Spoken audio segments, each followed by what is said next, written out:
नमस्कार। आज मैं आपको गुप्त नवरात्रि की 10वीं महाविद्या माँ कमला की कहानी सुनाऊंगा। गुप्त नवरात्रि के इस पावन अवसर पर 10 महाविद्याओं में से अंतिम और अत्यंत कल्याणकारी देवी माँ कमला, जिन्हें तांत्रिक लक्ष्मी भी कहा जाता है, की कथा और उनका महत्व बहुत गहरा है। जहाँ सामान्य नवरात्रि में हम देवी के बाहरी स्वरूपों की पूजा करते हैं, वहीं गुप्त नवरात्रि में मां कमला की साधना आंतरिक ऐश्वर्य और पूर्णता के लिए की जाती है। मां कमला को महालक्ष्मी का ही तांत्रिक स्वरूप माना जाता है। पुराणों के अनुसार समुद्र मंथन के समय जो लक्ष्मी प्रकट हुई थी, वही कमला है। मां कमला स्वर्ण के समान कांति वाली हैं।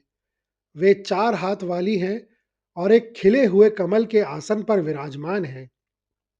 उनके 2 हाथों में कमल के फूल हैं और बाकी 2 हाथ अभय और वरद मुद्रा में हैं। 4 सफेद हाथी अपने सूंड में स्वर्ण कलश लेकर निरंतर उनका जलाभिषेक करते हैं। यह दृश्य ब्रह्मांड की उर्वरता और समृद्धि का प्रतीक है। पौराणिक ग्रंथों और तंत्र शास्त्रों में मां कमला के उद्भव में से जुड़ी कई कथाएं मिलती हैं। चूंकि वे 10 महाविद्याओं में अंतिम हैं, उनका प्राकट्य केवल धन से नहीं, बल्कि ब्रह्मांड की चेतना और सौंदर्य से जुड़ा है। उनके प्राकट्य की पहली कहानी है समुद्र मंथन की कहानी। सबसे प्रचलित कहानी के अनुसार जब देवताओं और असुरों के बीच समुद्र मंथन हुआ, तो उस मंथन से 14 रत्न निकले। माँ कमला अर्थात महालक्ष्मी उन्हीं रत्नों में से एक थी। वे क्षीर सागर के मथने पर एक खिले हुए अष्टदल कमल पर विराजमान होकर प्रकट हुईं। उनके प्रकट होते ही चारों दिशाएं प्रकाशित हो उठी और देवताओं ने उनका अभिषेक किया। मां कमला ने भगवान विष्णु के गले में वरमाला डालकर उन्हें अपना स्वामी चुना। यह कथा दर्शाती है कि संघर्ष के बाद ही परम सुख और समृद्धि की प्राप्ति होती है। दूसरी कहानी है शक्ति संगम तंत्र की। तंत्र मार्ग में मां कमला के प्राकट्य का संबंध भगवान शिव और सती के प्रसंग से है। जब देवी सती ने अपने पिता दक्ष के यज्ञ में जाने की जिद की और शिव ने उन्हें रोका, तब देवी ने अपना विराट स्वरूप दिखाया था। उन्होंने स्वयं को 10 महाविद्याओं में विभाजित कर दिया। इस क्रम में मां कमला 10वीं विद्या के रूप में प्रकट हुई। उन्होंने शिव से कहा कि वे ही इस जगत की सृजनात्मक शक्ति, सुंदरता और ऐश्वर्य हैं। उनका यह रूप शिव की उस शक्ति का प्रतीक है जो सृष्टि का पालन और पोषण करती है। तीसरी कहानी है महालक्ष्मी और ब्रह्मांडीय इच्छा की। कुछ आगम ग्रंथों के अनुसार जब ब्रह्मांड की रचना हो रही थी, तब आदि शक्ति ने स्वयं को 3 गुणों में विभाजित किया: महाकाली, महासरस्वती और महालक्ष्मी अर्थात कमला। यहाँ माँ कमला का उद्भव किसी भौतिक जन्म से नहीं, बल्कि ब्रह्मांडीय इच्छा से हुआ था, ताकि सृष्टि में संतुलन, सौंदर्य और विकास बना रहे। वे रजोगुण की अधिष्ठात्री देवी बनी, जो जीवन की गतिशीलता के लिए आवश्यक है। और चौथी कहानी है भृगु ऋषि और देवी का अवतार। महर्षि भृगु सप्त ऋषियों में से एक थे।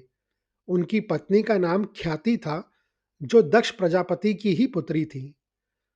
ख्याति और भृगु की कोई संतान नहीं थी, इसलिए उन्होंने आदि शक्ति की घोर तपस्या की। उनकी इच्छा थी कि साक्षात महालक्ष्मी उनके घर पुत्री के रूप में जन्म लें।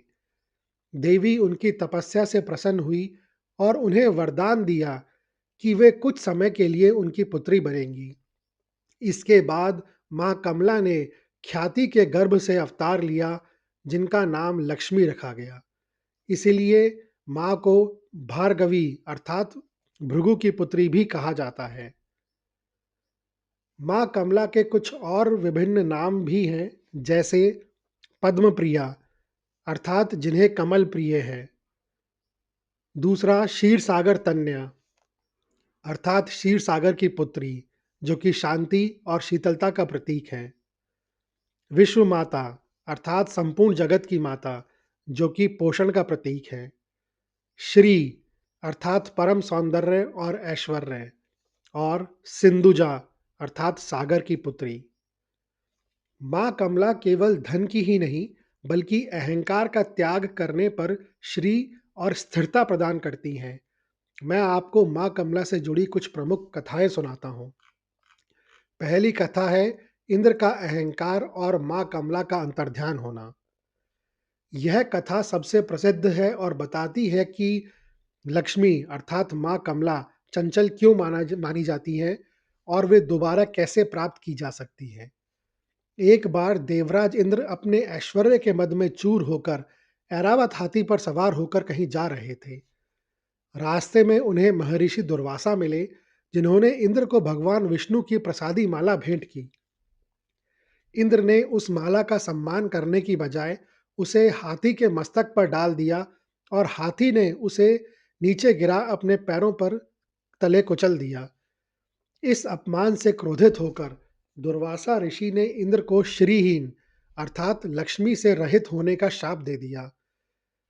शाप के प्रभाव से मां कमला तुरंत स्वर्ग छोड़कर समुद्र में विलीन हो गई। स्वर्ग की चमक फीकी पड़ गई, देवता शक्तिहीन हो गए और असुरों ने स्वर्ग पर अधिकार कर लिया। तब भगवान विष्णु की सलाह पर देवताओं ने असुरों के साथ मिलकर समुद्र मंथन किया। उस मंथन से जब मां कमला पुनः प्रकट हुई, तब उन्होंने इंद्र को क्षमा किया और पुनः देवताओं को उनका ऐश्वर्य लौटाया। इससे हमें सीख मिलती है कि ऐश्वर्य का अपमान करने से लक्ष्मी रूठ जाती है, लेकिन कठिन परिश्रम करना, जैसे कि समुद्र मंथन में, और विनम्रता से उन्हें दोबारा पाया जा सकता है। दूसरी कथा है कुबेर का गर्व और मां कमला की शिक्षा। कुबेर को देवताओं का कोषाध्यक्ष माना जाता है, लेकिन उनका सारा धन मां कमला की ही कृपा का परिणाम है। एक बार कुबेर को अपनी धन संपत्ति पर बहुत गर्व हो गया। उन्हें लगा कि वे ही समस्त जगत के पालनहार हैं, क्योंकि उनके पास भंडार भरा है। उनके इस गर्व को तोड़ने के लिए मां कमला ने एक लीला रची। भगवान शिव, जिनके कुबेर मित्र हैं और भक्त भी हैं, ने कुबेर के यहाँ एक भोज के दौरान खुद जाने की बजाय गणेश जी को भेज दिया। गणेश ने कुबेर का सारा अन्न खा लिया और फिर भी उनकी भूख शांत नहीं हुई। कुबेर का सारा अहंकार मिट्टी में मिल गया जब वे भगवान गणेश को तृप्त नहीं कर पाए। अंत में कुबेर ने मां कमला और भगवान शिव से क्षमा मांगी। मां कमला ने उन्हें समझाया कि धन केवल एक साधन है, साध्य नहीं। उन्होंने कुबेर को आशीर्वाद दिया कि यदि वे न्याय और धर्म के मार्ग पर चलकर धन का संचय करेंगे, तो उनका कोष सदैव भरा रहेगा। इसीलिए आज भी लक्ष्मी पूजन के बाद कुबेर की पूजा अनिवार्य मानी जाती है। तीसरी कहानी है कोल्हापुर की महालक्ष्मी। कोल्हापुर की महालक्ष्मी, जिन्हें करवीर निवासिनी भी कहा जाता है, मां कमला का वह स्वरूप है जो न केवल धन बल्कि मोक्ष प्रदान करने वाली मानी जाती है। पुराणों के अनुसार ब्रह्मांड में ऐसे कुछ ही स्थान हैं जो प्रलय के समय भी नष्ट नहीं होते। काशी अर्थात वाराणसी के बाद कोल्हापुर अर्थात करवीर को ऐसा ही अविमुक्त क्षेत्र माना जा गया है। मां कमला ने स्वयं इस स्थान को अपने निवास के लिए चुना था, इसलिए इसे दक्षिण काशी भी कहा जाता है। एक प्रचलित कथा के अनुसार जब भृगु ऋषि ने भगवान विष्णु के वक्ष स्थल पर प्रहार किया था और विष्णु ने उनका अपमान सह लिया, तब मां लक्ष्मी अर्थात मां कमला भगवान विष्णु से रुष्ट हो गई थी। वे वैकुंठ छोड़कर मृत्युलोक में तपस्या करने चली आईं। उन्होंने महाराष्ट्र के करवीर अर्थात कोल्हापुर क्षेत्र में कठिन तप किया था। माना जाता है कि आज भी मां वहां स्वतंत्र रूप से विराजमान है। जहां वे भगवान विष्णु की शक्ति तो है ही, परंतु यहाँ उनका अपना स्वतंत्र साम्राज्य है। और चौथी कहानी है मां कमला और कनकधारा की। यह कथा मां कमला की उस करुणा को दर्शाती है जो वे निर्धन और निस्वार्थ भक्तों पर करती हैं।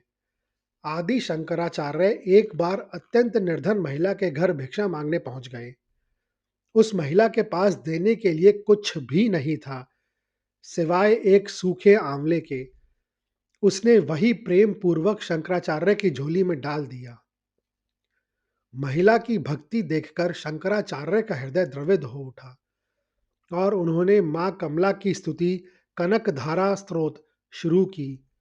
मां कमला प्रकट हुई और कहा कि इस महिला के पूर्व जन्मों के कर्मों में धन का योग्य नहीं है।